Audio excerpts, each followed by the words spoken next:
on lâche pas l'affaire, parce qu'on est trop tenace, il n'y a rien à faire, on lâche rien. Bonjour, jeudi 13 janvier. On va parler de nos salaires puisque vous le savez, on vient d'obtenir grâce à nos actions une enveloppe de 20 millions d'euros dont on va discuter la répartition le mardi 18 janvier dans une nouvelle réunion à Paris qui a été arrachée, là aussi, grâce à la mobilisation du personnel de la Sécu. La grève reconductible impulsée par la CGT a prouvé son efficacité puisque jusqu'à présent, l'employeur refusait toute augmentation de la masse salariale et aujourd'hui, l'intersyndicale nationale est unanime pour continuer la mobilisation autour de la revendication principale, l'augmentation de la valeur du point. Et à la CPAM 13, c'est un peu particulier.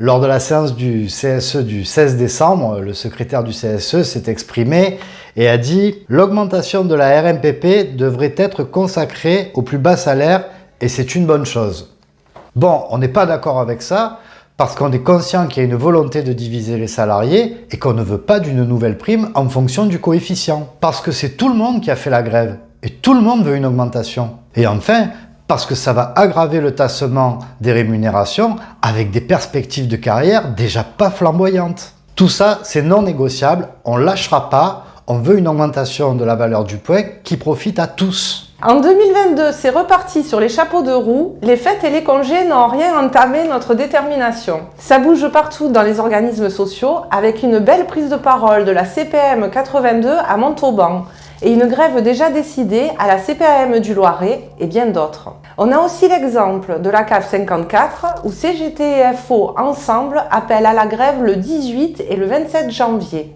À Nancy, ce sont les deux syndicats qui affirment que la grève interprofessionnelle du 27 janvier est primordiale pour gagner sur nos salaires à la Sécu. Parce que la question des salaires a fait irruption dans la campagne présidentielle grâce aux travailleurs en lutte. Partout, les salariés demandent de vivre dignement des fruits de leur travail. Dans quelques pays européens, les gouvernements ont décidé d'augmenter les salaires et c'est tous ensemble qu'on pourra l'imposer en France. En parallèle, on continue la médiatisation sur nos conditions de travail et la rémunération tout en convergeant avec les autres professions. On est passé sur Europe 1 en début de semaine, donc encore une diffusion nationale qui s'ajoute à toutes les radios qui ont relayé notre message la semaine dernière. La stratégie pour participer à ces 2 journées d'action, c'est d'abord de montrer notre mobilisation à Lucans ce mardi 18 janvier pour l'augmentation de la valeur du point. Le chiffre gréviste compte énormément et c'est pour cela qu'on vous appelle à 55 minutes de grève ce jour-là. Bien entendu, notre préavis vous permet de faire également la demi-journée ou la journée de grève. Pour le 27 janvier, on vous appelle à manifester dans la rue avec tous les travailleurs du département et à cesser le travail 24 heures pour s'y rendre et faire le nombre. Tous en grève le 18 et le 27 janvier. Bientôt d'autres infos. Continuez à nous suivre, on lâche rien et à bientôt sur les réseaux. Nous on lâche pas l'affaire. Alors ça veut dire que moi j'aurais rien, j'ai 40 ans de caisse et je suis encore niveau 3. Eh ben ouais Monique, on est dans la même galère.